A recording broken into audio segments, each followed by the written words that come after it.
Set is one of the best characters released in a long time that is just really, really good at diving the backline. That's his strength, and he's just really good at it. The main reason Set is so good at diving the backline is because of his damage and healing, and more specifically, how good his ultimate is. And basically, it just allows him to go on a frenzy similar to a Kali ult, or anything of that nature, where he can just dive the backline non-stop, get as much damage off as he can during the duration of it, and just cause a ton of havoc. Set's really good when he's built Bruiser, specifically Glad Shield, Warrior Tabi, Void Shield, and Runic Shield. These 4 items alone give him enough power in a team fight to single-handedly dive a backline and kill carries. Not only that, but his passive gives him a ton of attack speed. He can literally get up to the cap, the 2.5 cap, just through his passive without any attack speed items. This is why I always recommend that you build Warrior Tabi in him instead of attack speed boots.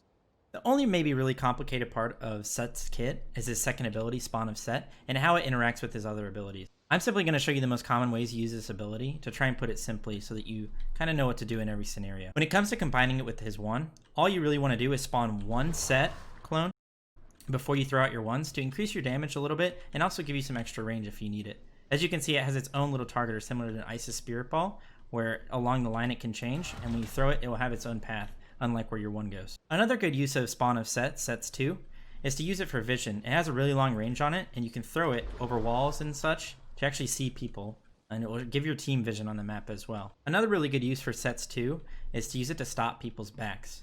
It actually hits enemies. It does a little bit of damage, 20 plus 15 through scaling, which isn't too bad once you have a lot of them out, but it gets really annoying when people are trying to back under their tower and you just throw a 2 from a really long range, stop people's back.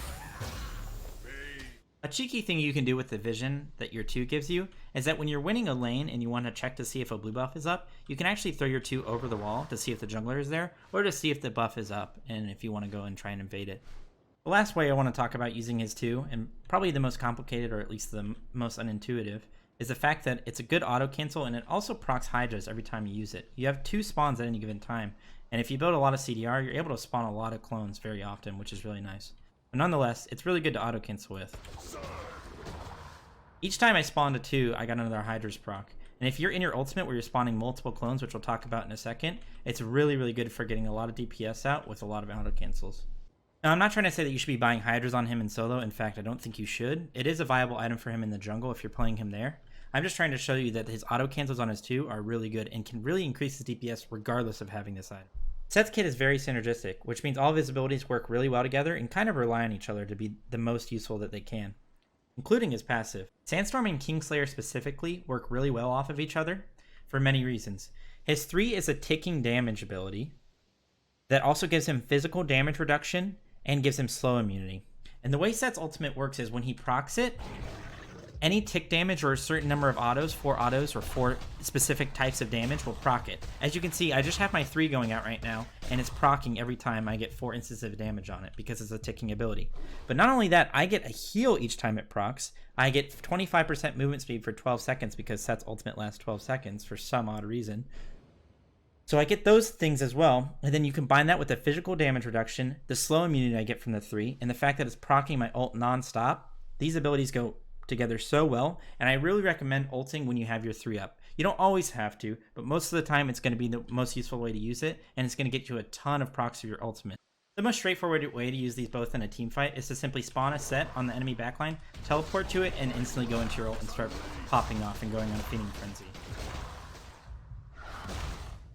Don't be afraid to use your escape at the beginning of the fight like that, because like I said at the beginning of the video, Set's one of the best gods in a long time at actually diving the backline and getting value off no matter what. Even if he dies, he will have gotten somebody's beads and Aegis, he will have gotten a kill most of the time, he will have at least done his job, similar to a blink on Zhong and getting into the middle of a team fight. Another way to use your 3 and your ultimate together is you can actually 3 and then go into your ultimate, because your 3 doesn't go back on cooldown until you teleport somewhere or you run out of the duration.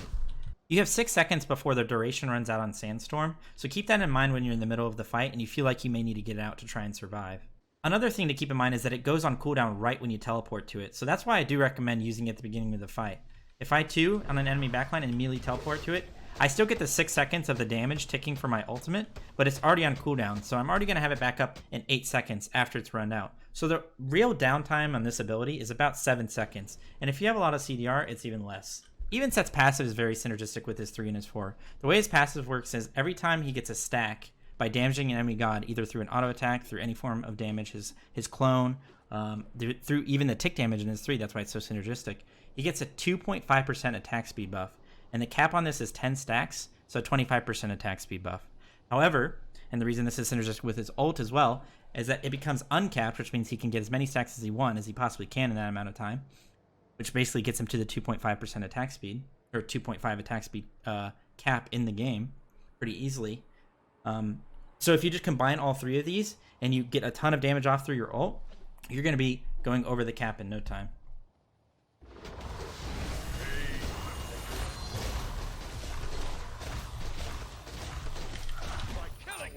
I'm at 37 stacks after just all-inning that raw without getting any stacks before the fight.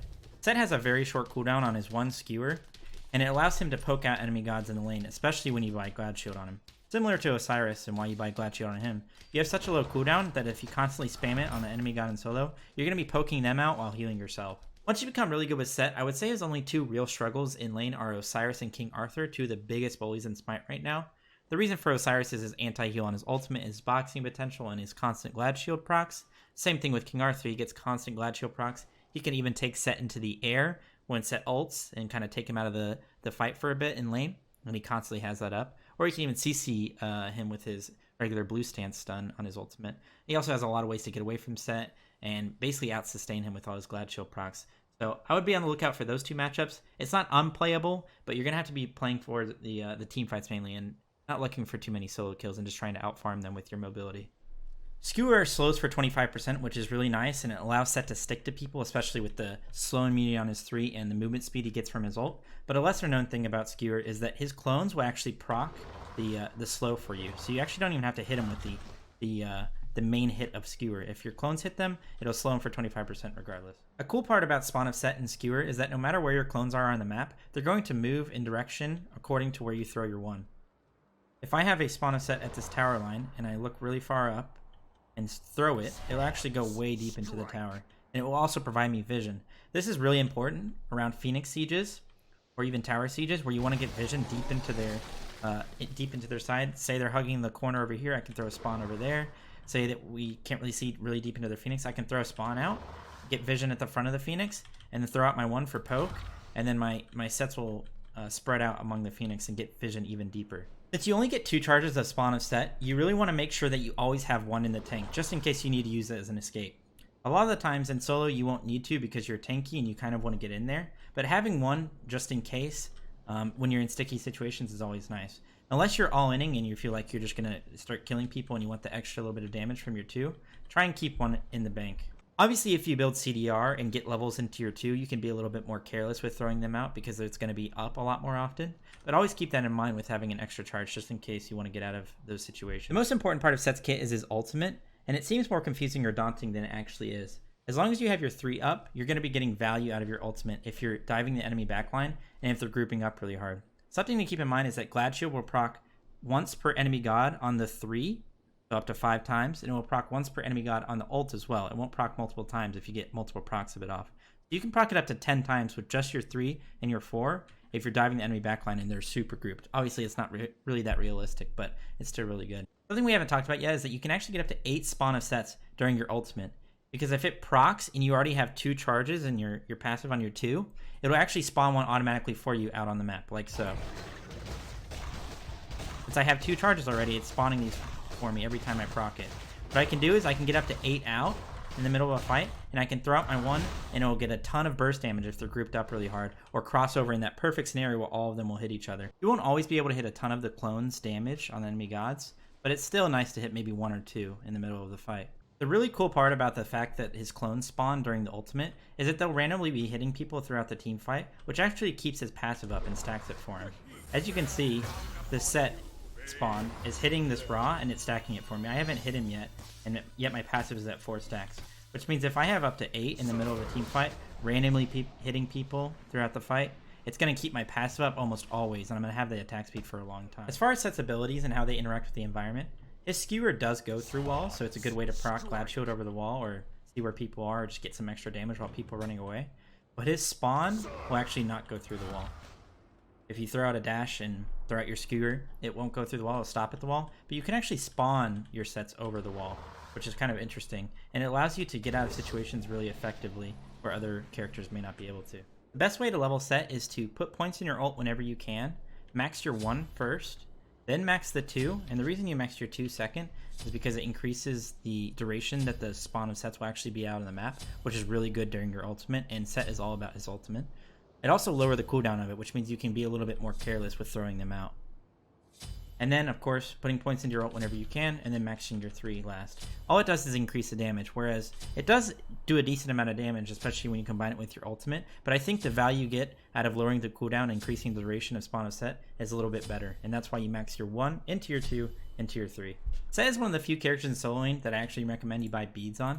The reason for this is he's more of a hyper carry tank, and he has no CC immunity as a kit. So if you're diving the enemy backline and you're getting peeled, you want to have some form of CC immunity so that you can get a lot of that value off through your damage through your ultimate and just tons of attack speed and damage. Like I said, he's basically a hyper carry when it comes to solo lane.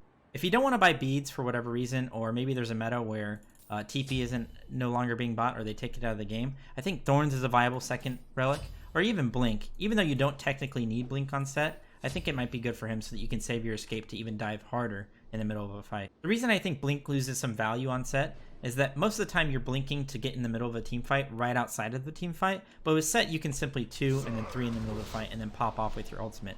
And like I said early on in the video, you want to really be doing that so you can get that 3 on cooldown. Anti-heal is really good against Set because of his ultimate and how much he relies on it. So if an enemy team goes Brawlers, Toxic Blade, or Divine, or even if they go an upgraded Curse Tonk, which is a really nice relic against him to counter him, be on the lookout for that and play the team fights a little bit slower and try and look to bait out their Curse Tonks, look to try not get applied by their anti-heal and stuff like that. Do not rely on your healing as much and more rely on the damage and just outright killing them as opposed to out-sustaining them. I think that pretty much covers everything when it comes to playing Set in the solo lane. Some closing thoughts are that Set really relies on his ultimate to be useful in a team fight. If you can be really effective at using that, you're going to become one of the best gods in the game. If you're not very good at using it, then you're not going to be very good. I think that's part of the reason that Set has a very skewed win rate when it comes to high level play. At higher MMRs, he is actually a higher win rate, I'm pretty sure.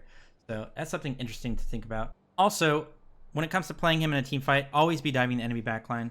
Never peel. I don't want to see anybody peeling when they're playing this god. He's a true dabber when it comes to playing solo lane. He's going to be diving the backline always. He doesn't want to be peeling.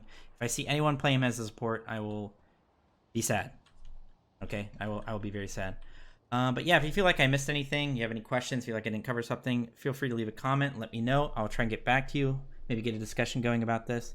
Hopefully this was a pretty comprehensive guy when it comes to playing Set. I know a lot of people had questions about him, and I feel like he maybe is a little bit more confusing than people actually maybe actually realize. So yeah, I hope you guys enjoyed the video. I'll see you guys in the next one. Peace out.